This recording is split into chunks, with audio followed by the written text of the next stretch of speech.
একসময় খুলনার সিনেমা হলগুলো ছিল স্বপ্নের কারখানা, গল্পের জাদুঘর। ছিল 14টি, টিকে আছে মাত্র 4টি। বাকিগুলো হারিয়ে গেছে কালের গর্ভে। কোথাও গ্যারেজ, কোথাও বা ডেকোরেটর দোকান। তাহলে কি রূপালী পর্দার দিন ফুরিয়ে এলো, নাকি এখনো আছে ফিরে আসার সম্ভাবনা? ঈদকে কেন্দ্র করে খুলনার চিত্রালী সিনেমা হলে দর্শকদের উপচে পড়া ভিড়। 3 দিন যাবৎ হাউসফুল সিনেমা হলটি। অপরদিকে খুলনার শঙ্খ সিনেমা হলের চিত্র একেবারেই ভিন্ন, নেই দর্শকের উপস্থিতি। একই সময়ের এমন পার্থক্যই বলে দেয় ভালো গল্প আর হলের পরিবেশ প্রভাব ফেলেছে এ শিল্পে। 80 শতকে 90 শতকে এই শঙ্খ নামে পরিচয় এই দক্ষিণ অঞ্চলে এত ভালো হল ছিল, এত লোক হইতো, কল্পনা করা যাইত না। আমরা হল চাপের কারণে দোকান বন্ধ করে দিতাম, আর এখন হলে 20টা লোক হয় না। কারণ কি, এখন কাহিনী হয় না, ভালো ডাইরেক্টর নাই, ভালো পরিচালক নাই, ভালো নায়ক নায়িকা নাই, এখানে তাই চলবে কী করে? ভারতের ছবি ঠিকই চলতেছে। আসলে এটার অনেকই প্রয়োজন রয়েছে, কারণ হচ্ছে সিনেমা হলে আমরা মুভি দেখতে আসি, আর এই মুভিটা যে শুধুমাত্র যে বিনোদনের কেন্দ্র এটা না, এটার মাধ্যমে অনেক অনেক মেসেজও আসলে দেওয়া যায় এবং আমাদেরও অনেক কিছু অ্যাডাপ্ট করার আছে।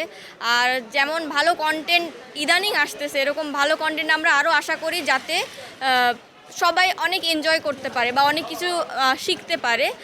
পাশাপাশি আমাদের হলগুলোও একটু ইমপ্রুভমেন্ট করা দরকার, কারণ আগে মানুষ এত ফ্যামিলি নিয়ে মুভি দেখতো না, কিন্তু এখন কিন্তু ম্যাক্সিমাম হলেই মানুষ ফ্যামিলি নিয়ে আসে। তো পরিবেশটা ভালো ইনশিওর করাটাও অনেক প্রয়োজনীয়। ভালো মানের ছবি বানালেই দেখেন, আজকে আপনি ঢাকা দেখেন বা দেশের বিভিন্ন জায়গায় দেখেন কি পরিমাণে মানুষ আজকে মুভি দেখতে আসছে। তাদের বিভিন্ন কাজ কাম বাদ দিয়ে কিন্তু মুভি দেখতে আসছে, কারণ হচ্ছে তারা চায় কোয়ালিটিফুল কন্টেন্ট। এমন না যে বাংলাদেশি মানুষের সিনেমা দেখতে চায় না। আমার মেসেজ একটাই, যে যদি ভালো মানের কন্টেন্ট আমরা বানাতে পারি, ডেফিনেটলি বাংলাদেশি মানুষ বা বাংলাদেশি যারা অডিয়েন্স তারা দেখবেই। মূলত সময়ের ব্যবধানে অশ্লীলতা, নকল, পাইরেসি, ভালো গল্পের অভাব, হলের পরিবেশ সহ বিভিন্ন কারণে দর্শকরা সিনেমা হল ছাড়তে বাধ্য হন।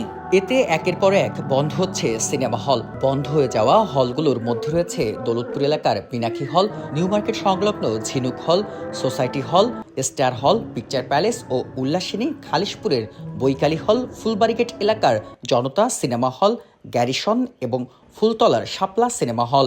আর চালু থাকা 4টি হলের মধ্যে রয়েছে Shankha digital cineplex, Sangeeta cinema hall, Liberty cineplex ও চিত্রালী ডিজিটাল সিনেমা হল। এছাড়া ভালো মানের সিনেমা না হওয়ায় নতুন হল নির্মাণ ও সংস্কার ঝুঁকি এড়াতে চান কর্তৃপক্ষ। একটা ইনভেস্ট করলি যে টাকাটা উঠে দেবে, সেই টাকাটা উঠতে পারে না। তোমার এই যে একটা ছবি আসছে, এই ছবিতে কোনো ইয়েই নাই, তো এখন টাকা লেগেছে 15-20 জন লোক। এইভাবে কি সিনেমা চলে? এত একটা হল চালাতে গেলে খরচ আছে না? সেই জন্য মালিকরাও উৎসাহিত না, যে ভালো হচ্ছে না, ব্যবসা হচ্ছে না, তাদের আর তাই না থেকে হয়ে চলে যাচ্ছে। ফার্স্ট হচ্ছে ভালো কন্টেন্ট, ভালো সিনেমা, ভালো গল্প, ভালো মেকার, যারা তথাকথিত পরিচালক হয়ে বসেছিল।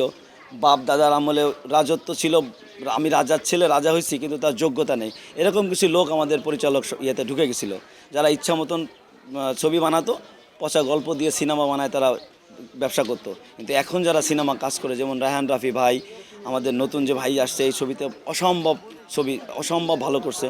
আমাদের বর্তমান যে পরিচালকগুলো আসছে এরা অনেক ভালো, এরা ভালো কন্টেন্ট তৈরি করতে পারলে, ভালো গল্প মেক করতে পারলে। আর আমরা চেষ্টা করতেছি যে আমাদের সর্বোচ্চ দিয়ে, যেমন আমার এখানে মফস্বল, খালিশপুর একটা মফস্বল এলাকা, সেখানে আমি এসির ব্যবস্থা করছি, সেখানে আমি বাইরের থেকে সোফা এনে সংযোজন করেছি, যাতে সুন্দর পরিবেশে অন্তপক্ষে এই 2 ঘন্টা 2.5 ঘন্টা সুন্দরভাবে থাকতে পারে। এই সব কিছু মিলায় একটা পজিটিভিটি হলে দর্শক মজা পাচ্ছে এবং দর্শক উপচে পড়া ভিড়। আর হল পরিচালনা ও সিনেমার ক্ষেত্রে সংশ্লিষ্টদের আরও যত্নবান হওয়ার আহ্বান সাংস্কৃতিক ব্যক্তিত্বের। এটা শুধু খুলনার বিচ্ছিন্ন ঘটনা না, বাংলাদেশের সব জায়গায় একই ধরনের ঘটনা। সিনেমা হলগুলো যেভাবে চালনা, কিন্তু পৃথিবী যেভাবে এগোচ্ছে, আমাদের সিনেমা হলগুলো যে মানুষের চাহিদার সঙ্গে তাল রেখে এগোতে পারেনি। যে আধুনিকায়ন দরকার, সে আধুনিকায়নগুলো হলগুলো হয় নাই, যে কারণে যেটুক চাহিদা আছে সেই চাহিদার জায়গাটা পূরণ করতে ব্যর্থ হয়েছে বাংলাদেশের সকল জায়গায়। ঢাকার 2-1টা সিনেপ্লেক্সে সিনেমা দেখা ছাড়া খুলনাতে এরকম কোনো ব্যবস্থাপনা গড়ে ওঠে নাই। 1936 সালে খুলনায় প্রথম উল্লাসিনী সিনেমা হল নির্মাণ করেন এক ব্যবসায়ী। বেল্লাল হোসেন সজল, সময় সংবাদ, খুলনা।